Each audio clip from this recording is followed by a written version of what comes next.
सिविटास में आपका स्वागत है।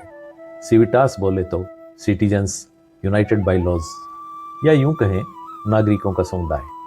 अपना देश भी तो एक समुदाय है, दुनिया का सबसे बड़ा लोकतांत्रिक समुदाय। भारत का आम जन अपने कानूनी अधिकारों और कर्तव्यों को भली भांति समझ सके, जागरूक बन सके, बस यही तो सिविटास है। इस प्लेटफॉर्म पर हम भारतीय संविधान को सरल भाषा में जानने और समझने की कोशिश करेंगे। मकसद सिर्फ इतना है, हमारे न्यायाधीशों, वकील साथियों, लॉ और कॉम्पिटिटिव एग्जाम के स्टूडेंट्स के साथ साथ देश का साधारण जन भी जान सके कि उनकी ओर से उनके लिए क्या लिखा गया है देश के संविधान में। यह विडंबना ही है कि देश की आधी से अधिक आबादी जानती ही नहीं संविधान क्या है। तो आइए सिविटास के साथ मिलकर संविधान को समझना और जानना शुरू करते हैं।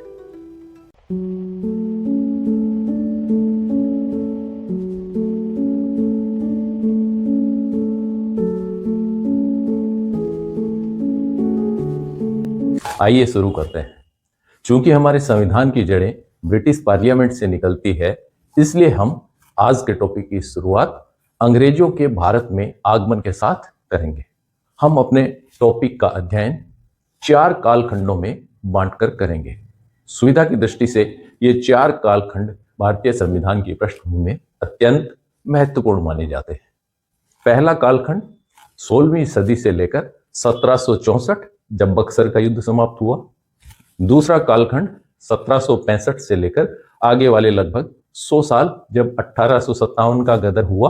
और तीसरा कालखंड जब 1858 के बाद देश में ब्रिटिश राज रहा, संविधान सभा का गठन होने तक। और उसके बाद चौथा महत्वपूर्ण कालखंड संविधान सभा और 26 जनवरी 1950 तक का वक्त, जब हमारे देश में संविधान लागू हुआ, जिसे हम गणतंत्र दिवस के रूप में मनाते हैं। सुविधा की दृष्टि से मैंने इन्हें 2 पार्ट में डिवाइड किया है। पहला कालखंड, दूसरा कालखंड, तीसरा कालखंड हम पार्ट 1 में पढ़ेंगे, और संविधान सभा से लेकर 26 जनवरी 1950 वाला कालखंड हम सेकंड पार्ट में पढ़ेंगे। आइए शुरू करते हैं। पहले कालखंड 1600 ईस्वी से लेकर 1764 तक का कालखंड। एक बात और स्पष्ट कर दूं, जब हम भारतीय संविधान की पृष्ठभूमि का अध्ययन करते हैं तो उसमें न चाहते हुए भी इतिहास, भूगोल और राजनीति विज्ञान जैसे विषय समाहित हो जाते हैं। लेकिन मैं कोशिश करूंगा कि यहाँ विषयांतर न हो। तो पहला कालखंड शुरू करते हैं 31 दिसंबर 1600 से। 31 दिसंबर 1600 वह ऐतिहासिक तारीख है जिस दिन लंदन में ईस्ट इंडिया कंपनी का गठन होता है, इनकॉर्पोरेशन होता है। कंपनी के गठन का मूल उद्देश्य था इंटरनेशनल बिजनेस, दूसरे देशों के साथ व्यापारिक गतिविधियां बढ़ाना, और मूल रूप से वो व्यापारिक गतिविधियां जो दक्षिणी पूर्वी एशियाई देशों के साथ होनी थी, खासतौर से भारत के साथ। 17वीं सदी के प्रारंभ में जब ईस्ट इंडिया कंपनी का गठन हुआ, उस समय भारत पर मुगलिया सत्ता का राज था। अकबर का बेटा जहांगीर उस वक्त दिल्ली का बादशाह था। एक बात और क्लियर करते चले, अंग्रेजों के आने से कहीं बहुत पहले भारत पर यूरोप के दूसरे देशों के लोग आने लगे थे। याद कीजिए वास्को डी गामा, जिसने समुद्री रास्ते से सबसे पहले भारत को खोजा था 1498 में। वास्को डी गामा समुद्री रास्ते भारत के कालीकट में पहुंचा था। कौन सा कालीकट? वही कालीकट जिसे आज हम केरल के कोझिकोड के नाम से जानते हैं। अंग्रेजों के आने से पहले देश में राजशाही विद्यमान थी। छोटे छोटे ठिकाने, छोटी छोटी रियासतें, राजा, बादशाह और ठिकानेदार, ये राजा लोग आपस में युद्ध भी करते थे, संधियां भी करते थे, कुछ एक की मित्रता भी थी। 1608 में इंग्लैंड से सर विलियम हॉकिंस अपने समुद्री रास्ते के जरिए सूरत पहुंचते हैं। लेकिन जैसे ही पहुंचते हैं सूरत में, उन्हें पुर्तगाली लोग अपनी कैद में ले लेते हैं।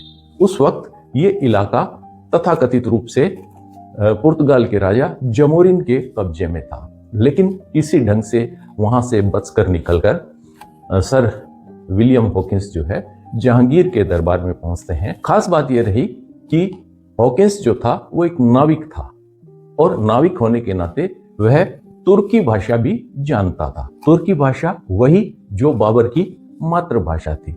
अब जहांगीर भी जो है तुर्की भाषा जानता था। दोनों के बीच में एक अच्छा संवाद हुआ। यूं कहें उन दोनों के बीच में कुछ दिनों में मित्रता स्थापित हो गई। यहां तक जहांगीर ने कह दिया विलियम हॉकिंस के बारे में, ये इंग्लिश खान है। उसे उपाधि दी गई इंग्लिश खान की। धीरे धीरे जब हॉकिंस वहां स्थापित हुआ, दरबार के अंदर वह रहने लगा, तो जहांगीर ने उसके वहीं विवाह करने की बात कही। ऐसे ऐतिहासिक तथ्य आते हैं, लेकिन हम इन तथ्यों से इधर आगे बढ़कर बात करते हैं। जहांगीर और हॉकिंस के बीच में कुछ मतभेद हुए।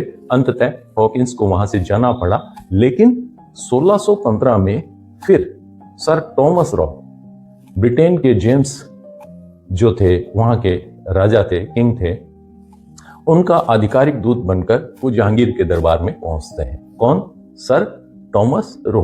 और वहीं से भारत के अंदर अंग्रेजों के आगमन की विधिवत परंपरा शुरू होती है और अंग्रेज धीरे धीरे धीरे इस पूरे भारतीय उपमहाद्वीप के भूभाग पर अपनी जड़ें जमाने लगते हैं। ईस्ट इंडिया कंपनी की मार्फत अंग्रेज भारत में अपनी व्यापारिक जड़ें मजबूत करने के लिए आए थे। उन्हें नियम कायदों और कानूनों से ज्यादा कुछ लेना देना नहीं था। लेकिन जब उन्होंने यहाँ के सियासी संघर्ष और सत्ताओं पे काबिज राजाओं की आपसी फूट को देखा, तो धीरे धीरे वे भी सियासत में भाग लेने लगे। यहाँ तक कि ईस्ट इंडिया कंपनी ने अपनी सेना भी खड़ी कर ली। फिर आता है 1757 का महत्वपूर्ण साल, जब देश में प्लासी का युद्ध होता है, बंगाल के नवाब सिराजुद्दौला और ब्रिटिश आर्मी के बीच। और इस युद्ध ने भारत के अंदर अंग्रेजों को पूरी तरह से ईस्ट इंडिया कंपनी के रूप में स्थापित कर दिया। सत्ता धीरे धीरे ईस्ट इंडिया कंपनी की तरफ सरकने लगी। प्लासी का युद्ध भारतीय इतिहास में ऐतिहासिक युद्ध माना जाता है। लेकिन उसके ठीक कुछ समय बाद जब बक्सर का युद्ध होता है 1764 में, तो बक्सर का युद्ध ईस्ट इंडिया कंपनी को पूरी सत्ता सौंप देता है। यह वह ऐतिहासिक निर्णायक मोड़ था जब भारतीय राज व्यवस्था में ईस्ट इंडिया कंपनी का राज शुरू होता है। इस तरह हमारा पहला कालखंड है वो यहाँ समाप्त होता है। नटशेल में हम दोबारा इसे रिपीट करते हैं। याद कीजिए 31 दिसंबर 1600 जब ईस्ट इंडिया कंपनी का गठन होता है। याद करें 1608 जब सूरत में सर विलियम हॉकिंस पहुंचते हैं। याद करें 16 अप्रैल 1609 जब जहांगीर के दरबार में विलियम हॉकिंस उपस्थित होते हैं। फिर 1615 जब सर टॉमस रो भारत में अंग्रेज के दरबार में किंग जेम्स का जो आधिकारिक है पत्र, वो लेकर पहुंचते हैं। ईस्ट इंडिया कंपनी धीरे धीरे अपनी जड़ें जमाती है। आपसी राजाओं की फूट के चलते वो सियासी रंग में रंगने लगते हैं और 1757 में प्लासी का युद्ध, निर्णायक युद्ध, उसके बाद 1764 बक्सर का युद्ध, ईस्ट इंडिया कंपनी का राज पूरी तरह से अब शुरू होने की स्थिति में है। यही हमारा पहला कालखंड समाप्त करते हैं। दूसरे कालखंड की शुरुआत हम करते हैं 1765 में। ईस्ट इंडिया कंपनी को एक शासकीय निकाय का दर्जा मिल गया और साल आता है 1773। भारतीय इतिहास का सबसे महत्वपूर्ण साल संविधान की दृष्टि से, संविधान की पृष्ठभूमि की दृष्टि से, जब ब्रिटिश पार्लियामेंट में भारत में ईस्ट इंडिया कंपनी को सुशासन सुचारू ढंग से चलाने के लिए एक कानून पारित किया जाता है जिसका नाम है रेगुलेटिंग एक्ट 1773। इस कानून ने भारतीय संविधान की शुरुआती भूमिका लिखी। पहली बार विधिवत रूप से भारत में ईस्ट इंडिया कंपनी के संचालन के लिए कोई कानून लाया गया। क्या कानून था इसमें? इससे पहले भारत के अंदर हम दो तरह के राज देखते हैं। कुछ इलाके जो ब्रिटिश सत्ता के अधीन थे, यानी ईस्ट इंडिया कंपनी के अधीन थे, और कुछ देसी रियासतें जो स्वतंत्रता के समय भारत में विलय हुई। ये दो तरह की राज्य व्यवस्था यहाँ थी। ब्रिटिशर्स के पास उस वक्त मद्रास प्रेसिडेंसी, बॉम्बे प्रेसिडेंसी और कलकत्ता प्रेसिडेंसी थी। रेगुलेटिंग एक्ट के अंतर्गत इन तीनों प्रेसिडेंसियों का राज, सत्ता या नियंत्रण एक बंगाल प्रेसिडेंसी के अंदर लाया गया और वहां एक नया पद सृजित किया गया, गवर्नर जनरल का। इससे पहले तीनों प्रेसिडेंसियों में अलग अलग गवर्नर हुआ करते थे। तो पहला गवर्नर जनरल इस रेगुलेटिंग एक्ट 1773 के लिए बनाया गया बंगाल का वॉरेन हेस्टिंग्स। इस रेगुलेटिंग एक्ट में एक और महत्वपूर्ण जो प्रावधान किया गया संविधान की दृष्टि से, वो ये था कि कलकत्ता के फोर्ट विलियम में सबसे पहले एक सेंट्रलाइज सुप्रीम कोर्ट की स्थापना की गई। हालांकि ये सुप्रीम कोर्ट सीमित शक्तियों वाला था, जिसमें एक चीफ जस्टिस और उसके साथ में 3 जस्टिस हुआ करते थे, लेकिन फिर भी हम ये कह सकते हैं भारतीय न्यायपालिका जो आज हम देखते हैं उसके शुरुआती दौर में रेगुलेटिंग एक्ट 1773 का सेंट फोर्ट विलियम का जो सुप्रीम कोर्ट था, कहीं ना कहीं वह काम कर रहा था। इस प्रकार हम देखते हैं कि रेगुलेटिंग एक्ट 1773 जो है भारतीय संविधान की दृष्टि से अत्यंत महत्वपूर्ण माना जाता है। उसके बाद 1781 जब एक्ट ऑफ सेटलमेंट लाया गया, जिसे बंदोबस्ती अधिनियम के रूप में जाना जाता है। एक्ट ऑफ सेटलमेंट का मूल उद्देश्य था कि यहाँ जो हिंदू, मुस्लिम या दूसरे समुदाय के लोग रहते हैं, उनसे संबंधित विवादों का निपटारा उनके रीति रिवाजों और उनके कानूनों के हिसाब से किया जाए। इसे ब्रिटिश पार्लियामेंट ने अपनी स्वीकृति दी एक्ट ऑफ सेटलमेंट के रूप में। 1784 के साल में पिट्स इंडिया एक्ट आता है और पिट्स इंडिया एक्ट जो था मूल रूप से ईस्ट इंडिया कंपनी की सत्ता को रेगुलेट करना चाहता था। किस ढंग से? दोहरी शासन प्रणाली से। पहला इसके अंदर यह किया गया कि व्यापारिक कामकाज है उनके लिए अलग से एक बोर्ड ऑफ डायरेक्टर्स बनाया गया और सियासी मामलों के लिए एक अलग से कंट्रोल बॉडी की स्थापना की गई। वाणिज्यिक कार्यों के लिए कोर्ट ऑफ डायरेक्टर और सियासी मामलों के लिए बोर्ड ऑफ कंट्रोल।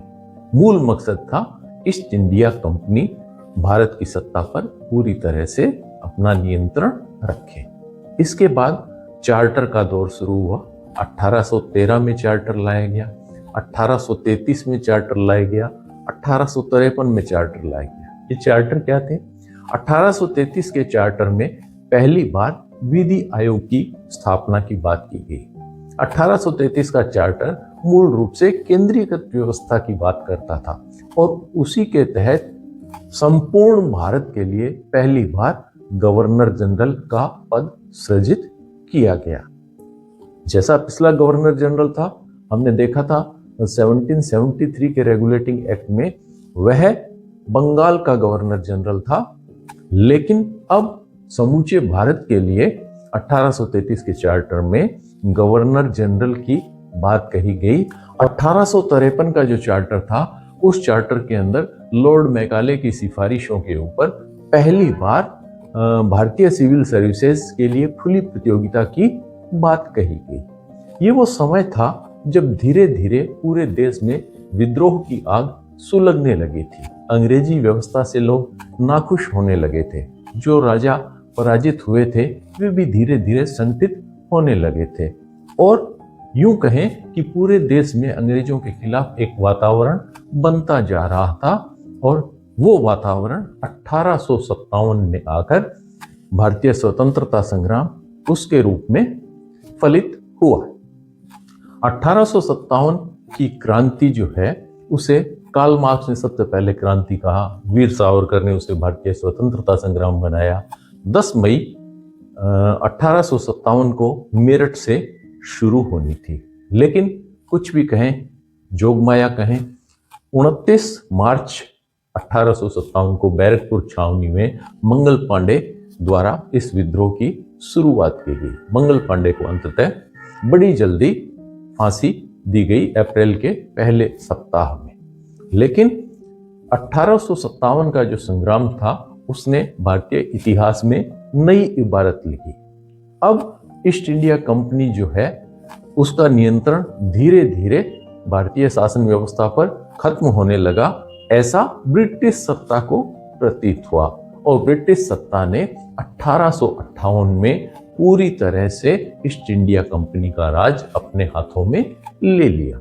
हम ये कह सकते हैं जो पिछले 100 साल से प्लासी और बक्सर के युद्ध से 1857 तक ईस्ट इंडिया कंपनी का राज रहा, उस ईस्ट इंडिया कंपनी के राज में अंग्रेजों ने यहाँ से खूब माल बटोरा और ब्रिटेन के अंदर उसे लेके गए। यहाँ हमारा दूसरा कालखंड समाप्त होता है। नटशेल में अगर हम बात करें तो याद करते हैं 1773 का रेगुलेटिंग एक्ट जिसमें क्या प्रावधान थे? पहली बार मद्रास बॉम्बे प्रेसिडेंसी को बंगाल प्रेसिडेंसी के अधीन लाया गया। पहली बार भारत में गवर्नर जनरल का पद सृजित किया गया। वारेन हेस्टिंग्स पहले गवर्नर जनरल बने। भारत में रेगुलेटिंग एक्ट के जरिए ही पहली बार सुप्रीम कोर्ट की स्थापना हुई। कहां हुई? सेंट फोर्ट विलियम में, जो सीमित शक्तियों वाला कोर्ट था। न्यायाधीश कितने थे? एक चीफ जस्टिस और 3 मुख्य न्यायाधीश। उसके बाद 1781 का 1781 का एक्ट ऑफ सेटलमेंट जिसे बंदोबस्ती अधिनियम कहते हैं। 1784 1784 का पिट्स इंडिया एक्ट और उसके बाद 3 लगातार चार्टर 1813, 1833, 1853। 1853 इसलिए महत्वपूर्ण है क्योंकि 1853 में IAS जिसे आज हम भारतीय प्रशासनिक सेवाओं का रूप देखते हैं, पहली बार उस चार्टर के जरिए खुली प्रतियोगिता के रूप में उसे करवाने का निर्णय लिया गया। और 1857 जिसे आप भली भांति जानते हैं भारतीय स्वतंत्रता संग्राम के रूप में। इस प्रकार हमारे भारतीय संविधान की पृष्ठभूमि का दूसरा महत्वपूर्ण कालखंड यहाँ समाप्त होता है। अब चलते हैं तीसरे महत्वपूर्ण कालखंड की तरफ, जहां सत्ता ईस्ट इंडिया कंपनी से पूरी तरह से ब्रिटिश राज के अधीन आ जाती है। 1857 के विद्रोह को अंग्रेज भले ही दबाने में कामयाब हो गए, लेकिन उन्हें यह बात अच्छी तरह समझ आ गई कि अब यह पूरी सत्ता यानी जो भारतीय उपमहाद्वीप का भूभाग है उसकी सत्ता को ब्रिटिश क्राउन के अधीन लाना पड़ेगा। इसीलिए ब्रिटिश पार्लियामेंट ने 1858 में भारत शासन अधिनियम पारित किया गया। इस भारत शासन अधिनियम ने भारतीय संविधान में क्या योगदान दिया, इसे समझने की कोशिश करते हैं। पहली बार भारत का शासन ईस्ट इंडिया कंपनी से हटाकर ब्रिटिश क्राउन के अधीन कर दिया गया। गवर्नर जनरल का पद जो सृजित किया गया था उसे वॉयसराय के पद में बदल दिया गया। भारत के पहले वॉयसराय बने लॉर्ड कैनिंग। ब्रिटिश सत्ता अब तक यह जान चुकी थी कि भारत की सत्ता के संचालन में जब तक भारतीयों का सहयोग नहीं लिया जाएगा तब तक सत्ता संचालन में निरंतर कठिनाइयां और परेशानियां बनी रहेगी। इसलिए दिखावे के तौर पर ही सही ब्रिटिश पार्लियामेंट ने 1861 में भारत परिषद अधिनियम जारी किया, जिसके तहत विधान परिषद के गठन की बात की गई। हम कह सकते हैं लोकतांत्रिक व्यवस्था की स्थापना में ये पहला कदम था, भले ही अंग्रेज अपनी स्वार्थ सिद्धि के लिए विधान परिषद के गठन की बात कर रहे थे।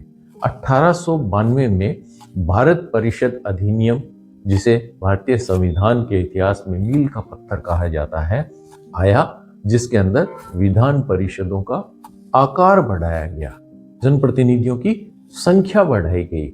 लेकिन इस व्यवस्था से भी भारतीय स्वतंत्रता संग्राम में लड़ने वाले क्रांतिकारी संतुष्ट नहीं थे और 1895 में इस संग्राम के एक महत्वपूर्ण योद्धा लोकमान्य बाल गंगाधर तिलक ने सबसे पहले आवाज उठाई पृथक संविधान की। और इस आवाज का असर ये हुआ कि उन्होंने दादा भाई नौरोजी के साथ मिलकर एक स्वराज विधेयक तैयार किया, जो भारतीय संविधान का पहला दस्तावेज कहा जा सकता है। इस स्वराज विधेयक को ब्रिटिश पार्लियामेंट में भेजा गया। क्या था इस संविधान में? 110 अनुच्छेद वाला यह संविधान भारतीय नागरिकों की स्वतंत्रता, मूलभूत अधिकार और सुशासन की बात करता था। यह दीगर बात है, ब्रिटिश पार्लियामेंट में कभी इस बिल या इस प्रस्तावित विधेयक पर चर्चा ही नहीं हुई। लेकिन ब्रिटिश राज ये अच्छी तरह समझ चुका था कि अब निरंतर भारतीय लोग जागरूक हो रहे हैं और उन्हें इस शासन व्यवस्था का हिस्सा बनाने के लिए प्रलोभन देने पड़ेंगे। इसी के तहत भारत परिषद अधिनियम 1909, जिसे हम मार्ले मिंटो सुधार के नाम से जानते हैं, लाया गया। इस अधिनियम में विकेंद्रीकरण की शुरुआत करते हुए मद्रास और बॉम्बे प्रेसिडेंसी के विधायी अधिकारों को पुनः बहाल किया गया। वायसराय को अध्यादेश जारी करने की शक्ति प्रदान की गई। याद कीजिए, यह वही शक्ति है जो संविधान में राष्ट्रपति को अध्यादेश जारी करने की शक्ति प्रदान करती है। हम ये कह सकते हैं, राष्ट्रपति को जो ऑर्डिनेंस की पावर है उसके मूल में 1909 का भारत परिषद अधिनियम था। इसी के तहत बंगाल, उड़ीसा प्रांतों में भी विधान परिषद के गठन की बात कही गई। एक तरफ अंग्रेज थे जो लगातार प्रलोभनों के जरिए भारतीय सत्ता पर नियंत्रण में सुधार की बात कर रहे थे। दूसरी ओर विद्रोही, या यूं कहें उस वक्त कांग्रेस अस्तित्व में आ चुकी थी, उनके जो आगू नेता थे वो जन जागरण का काम कर रहे थे। हम यह भी याद रखना है, यह वह दौर था जब प्रथम विश्व युद्ध की इबारत लिखी जा रही थी, रूस में क्रांति की भूमिका तैयार हो रही थी और इस भारतीय उपमहाद्वीप में ब्रिटिश सत्ता किसी भी ढंग से अपनी सत्ता की साख बनाए रखना चाहती थी और इस कड़ी में ब्रिटेन की पार्लियामेंट लगातार सुधार के कानून जो है वो जारी करती जा रही थी। भारत शासन अधिनियम 1919 के द्वारा एक उत्तरदायी सरकार देने की बात की गई थी, जिसके अंदर सिख, मुस्लिम और यूरोपियंस, एंग्लो इंडियन समुदाय के लोगों को भी पर्याप्त प्रतिनिधित्व दिया जाना था। इसी अधिनियम से भारत में प्रत्यक्ष निर्वाचन की शुरुआत हुई। डायरकी सिस्टम के अंतर्गत आरक्षित विषय और अनारक्षित विषयों का विधिवत रूप से विभाजन किया गया। लेकिन 1919 के भारत शासन अधिनियम में जो प्रावधान दिए गए उनसे भारतीय जनमानस पर कोई बड़ा प्रभाव नहीं पड़ा। उल्टे विद्रोह की लपटें और तेज होती गई। जलियांवाला बाग हत्याकांड, असहयोग आंदोलन, 1922 में चोरा चोरी का कांड, 1925 में काकोरी ट्रेन लूट कांड, उसके बाद सैंडर्स की हत्या, लगातार गोलमेज सम्मेलन, इन सब से जो माहौल बन रहा था वो ये पूरी तरह से ब्रिटिश क्राउन की व्यवस्था के खिलाफ था। 1928 में एक महत्वपूर्ण रिपोर्ट, जिसे हम नेहरू रिपोर्ट के नाम से जानते हैं, वह हमारे सामने आती है, जिस रिपोर्ट में संविधान की बात की गई थी। संविधान की दृष्टि से यह रिपोर्ट भी अत्यंत महत्वपूर्ण मानी जाती है। इसके बाद 1935 में भारत शासन अधिनियम लाया गया। ब्रिटिश पार्लियामेंट ने भारतीय जनता को रिझाने के लिए, सत्ता पर बने रहने के लिए भारत शासन अधिनियम 1935 को पारित किया। भारतीय संविधान की दृष्टि से 1935 का यह भारत शासन अधिनियम अत्यंत महत्वपूर्ण माना जाता है। हम कह सकते हैं भारतीय संविधान का यह आधार बना। आज भी संविधान में जो हम प्रावधान देखते हैं उनमें बहुत से प्रावधान ऐसे हैं जो भारत शासन अधिनियम 1935 से शुरू किए गए या भारत में लाए गए। मसलन रिजर्व बैंक की स्थापना भारत शासन अधिनियम द्वारा हुई। सुप्रीम कोर्ट, उसकी स्थापना भारत शासन अधिनियम में की गई। डायरकी सिस्टम को समाप्त किया गया भारत शासन अधिनियम 1935 में। संविधान में विषयों के संबंधित जो 3 सूचियां हम देखते हैं उसका प्रावधान कहाँ किया गया था? भारत शासन अधिनियम 1935 में। हम समग्र रूप से यह कह सकते हैं भारतीय संविधान का आधार भारतीय शासन अधिनियम 1935 को कहा जा सकता है। यहाँ आकर हमारा तीसरा जो कालखंड है वह समाप्त होता है। इसके बाद अगले कालखंड में संविधान सभा के गठन और उससे संबंधित जो परिस्थितियां रही, द्वितीय विश्व युद्ध, अंग्रेजों भारत छोड़ो का मूवमेंट, ये सारा हम अगले पार्ट में डिस्कस करेंगे। तो तीसरे कालखंड को नटशेल में यदि हम याद करें तो 1858 भारत शासन अधिनियम, उसके बाद लगातार 3 भारत परिषद अधिनियम 1861, 1892, 1909, 1909 जिसे हम मार्लेमेंटो रिफॉर्म के नाम से जानते हैं। उसके बाद फिर 1919 में भारत शासन अधिनियम जिसे मॉन्टेग्यू चेम्सफोर्ड सुधार के नाम से जाना जाता है, और फिर आता है 1935 का भारत शासन अधिनियम जो भारतीय संविधान का आधार कहा जा सकता है। इस प्रकार भारतीय संविधान की पृष्ठभूमि के तीनों कालखंड यहाँ समाप्त होते हैं। इस पार्ट में हमने अंग्रेजों के भारत आगमन, ईस्ट इंडिया कंपनी का राज और ब्रिटिश राज जो भारतीय संविधान की पृष्ठभूमि से जुड़ा हुआ था उसकी चर्चा की। आगामी जो पार्ट है उसमें हम संविधान सभा के गठन और उसकी पृष्ठभूमि से लेकर 26 नवंबर 19 का कालखंड देखेंगे। हमारे साथ बने रहिए, अपना बहुत ख्याल रखिए। अगले पार्ट में फिर मिलते हैं।